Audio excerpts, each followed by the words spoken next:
هل سألت نفسك قبل كده إن ليه مسلسل سترينجر سينجز حقق النجاح الرهيب ده؟ هل علشان الخيال العلمي ولا علشان الإنتاج الرهيب اللي كان فيه؟ والحقيقة إن الموضوع أرعب من كده بكثير. المسلسل ده مش مجرد خيال، ده اعتراف متغطي في شكل دراما عن واحدة من أقذر وأخطر عمليات المخابرات المركزية الأمريكية في التاريخ. مشروع مونتوك، السفر عبر الزمن والتحكم في العقول والأطفال اللي اتخطفوا علشان يفتحوا بوابات لعوالم تانية. النهاردة هنفتح الملفات اللي CIA حاولت تحرقها، وكمان حنروح لمكان موجود فعلا في نيويورك اسمه كامب هيرو، القاعدة اللي اتقفلت رسميا واللي تم إنشاء فيها أبشع التجارب على الأطفال، لدرجة إن صناع المسلسل واللي هم ذا دافر براذرز كانت نيتهم في الأول إنهم يسموا المسلسل مونتوك ويخلوا الأحداث في مدينة نيويورك مش في إنديانا. جهز نفسك لأن اللي هتسمعه النهاردة هيخليك مصدوم من كل اللي شفته في المسلسل. ومن غير كلام كتير، أنا كريم فراج ويلا بينا نبدأ الفيديو.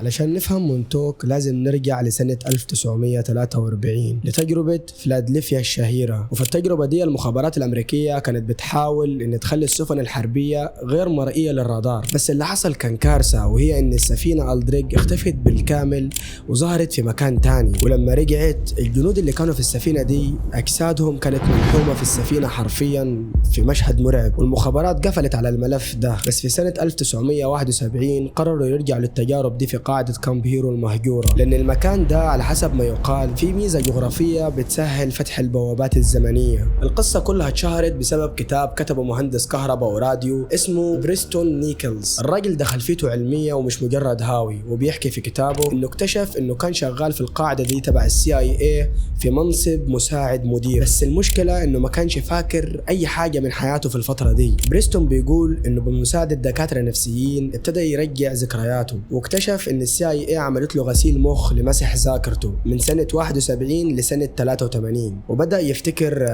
كرسي مونتوك العجيب. وده ما كانش مجرد كرسي، ده كان أعجوبة تكنولوجية متوصلة بملفات تسلا ورادارات ضخمة بترسل إشارات قوية جدا، لدرجة إنها كانت بتغير في وعي الناس اللي ساكنين حوالين القاعدة. والشخص اللي كان بيقعد على الكرسي ده، واللي كان أغلبهم أطفال عندهم قدرات سايكيك، واللي هي باختصار أي فكرة بيفكر فيها بتتحول لواقع ملموس. وده بيفكرنا ب11 في سترينجر سينجز لما كانت بتتحكم في أي حاجة بعقلها. وده بالضبط اللي كان بيحكيه بريستون اللي كانوا بيعملوه في القاعدة تحت إشراف المخابرات. الأطفال دي كان بيتم خطفهم من الشوارع، أطفال بلا مأوى، علشان ما حدش يسأل عنهم، وكانوا بيسموهم بأولاد مونتوك. وبيحكي بريستون كمان إن CIA طورت الموضوع من مجرد تجسيد أفكار لفتح بوابات في نسيج الوقت، وكانوا بيستخدموا قوة الرادارات علشان يفتحوا وورم هول أو ثقب دودي في نص القاعدة، وكانوا بيبعتوا الأطفال دول جوا الثقوب دي لمهمات انتحارية في الماضي أو في المستقبل. وده بيرجعنا تاني للسترينجر سينجز لما 11 فتحت بوابة للأبسايد داون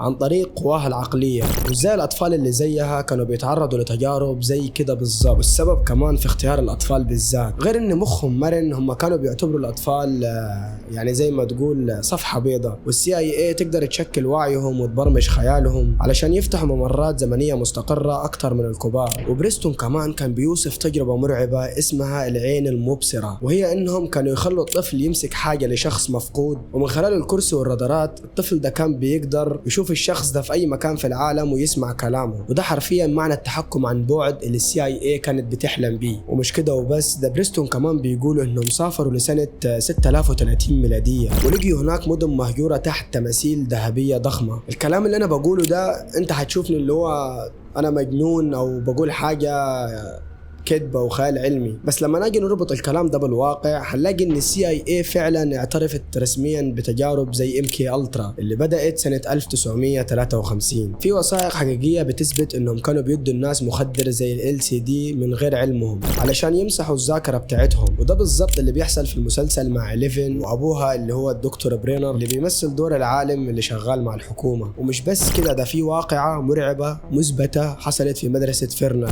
باحثين موالتهم CIA CIA وكانوا بيأكلوا الأطفال شوفان مشع علشان يدرسوا تأثير الإشعاع على الجسم. يعني يا معلم تاريخيا CIA ما عندهاش أي خطوط حمراء لما يتعلق الموضوع بتجارب السيطرة. وعلى سيرة الأدلة، في شخص اسمه براين مينك، وصاحبنا براين ده دخل قاعدة كامب هيرو ولقي هناك ممرات تحت الأرض كلها مسدودة بالأسمنت بشكل مريب جدا، ولقي أوض هناك الحيطان بتاعتها متلونة بألوان غريبة لدرجة إن أنت لو كنت هناك عقلك هيبتدي يهلوس. والأهم من ده كله إنه لقي فواتير أكل بآلاف الدولارات من أواخر الثمانينات، وده معناه إن في جيش كامل من العلماء والأطفال كانوا لسه تحت الأرض. والسكان المحليين اللي كانوا في منطقة مونتوك كانوا بيحكوا إن في السبعينيات كانت أحوال الجو بتتغير فجأة، عواصف رعدية بتظهر في ثواني وتختفي. وده بيأكد كلام بريستون إن الرادارات كانت بتستخدم للتحكم في المناخ. والحكاية وصلت لذروتها المرعبة في 12 أغسطس من سنة 1983. والتاريخ ده مش صدفة، ده اليوم اللي حصل فيه تداخل زمني ما بين تجربة مونتوك وتجربة فيلادلفيا اللي حصلت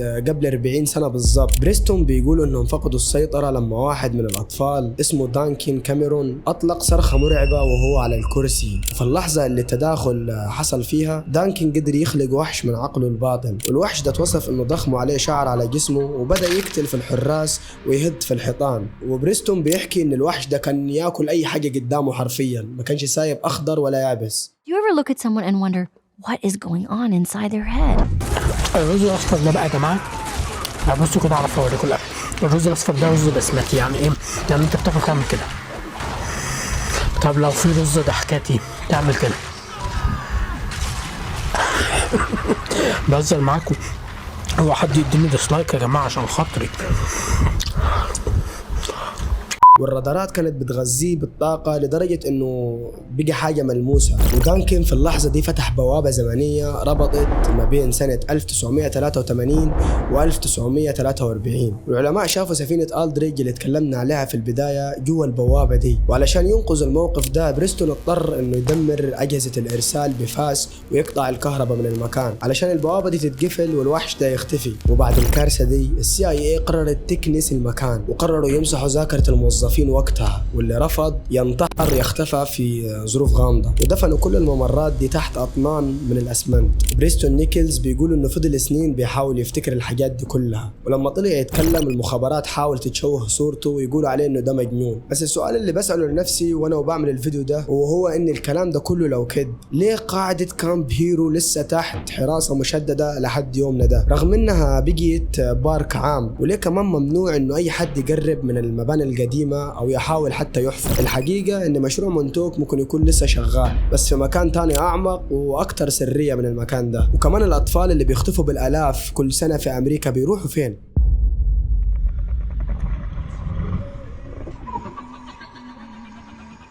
مسلسل سترينجر سينجز ده ما كانش مجرد مسلسل للترفيه، ده كان رسالة مشفرة. المسلسل عرفنا ان CIA ممكن تعمل اي حاجة علشان توصل للقوة المطلقة حتى لو الثمن ارواح اطفال ما لهمش ذنب. قذارة امريكا يا جدعان معروفة وتكلمنا عليها في اغلب الفيديوهات اللي في القناة. الحقيقة احيانا بتكون ارعب بكثير من اللي بنشوفوه في التلفزيون، بس هم باختصار اللي عايزينك تشوفه بيوروهولك واللي مش عايزينك تشوفه بيخبوه عنك. في النهاية ملف مونتوك هيفضل واحد من أغرب الألغاز اللي في العصر الحديث. سواء صدقت كلام بريستون نيكلز أو شفت إنه هو مجنون، الأدلة على الأرض صديقي في كامب هيرو بتقول إن في حاجة غلط حصلت هنا ورعب حصل والCIA مش عايزاك تعرف أي حاجة. دلوقتي الدور عليك أو عليكي، هل تصدق إن الCIA ممكن تخطف أطفال وتعمل عليهم تجارب زي كده، ولا شايفين إن دي مجرد قصص كنوع من التسويق للمسلسلات؟ مستني كل آرائكم تحت في الكومنتات. ولو في حد فيكم سمع عن تجارب شبه دي أو زي دي يكتب لنا برضو تحت في الكومنتات. وكمان انا دايما اونلاين على الانستا، روح اعمل لي فولو هناك علشان نتناقش في مواضيع شبه دي. وعايزك حالا تاخد لينك الفيديو ده كوبي وتبعته لاي واحد من اصحابك سمع مسلسل سترينجر سينجز او حتى ما سمعهوش، خليه يعرف الحقيقه المره. ولو وصلت للحظه دي من الفيديو خد الشاشه دي سكرين شوت وروح ابعتها لي على الانستا، هرد على كل واحد فيكم. ولو انت اول مره تشوفني او حتى مش عامل سبسكرايب في القناه، اعمل سبسكرايب علشان في محتوى من ده كتير جاي بإذن الله. وبس أشوفكم الفيديو الجاي على خير إن شاء الله. يلا بيس.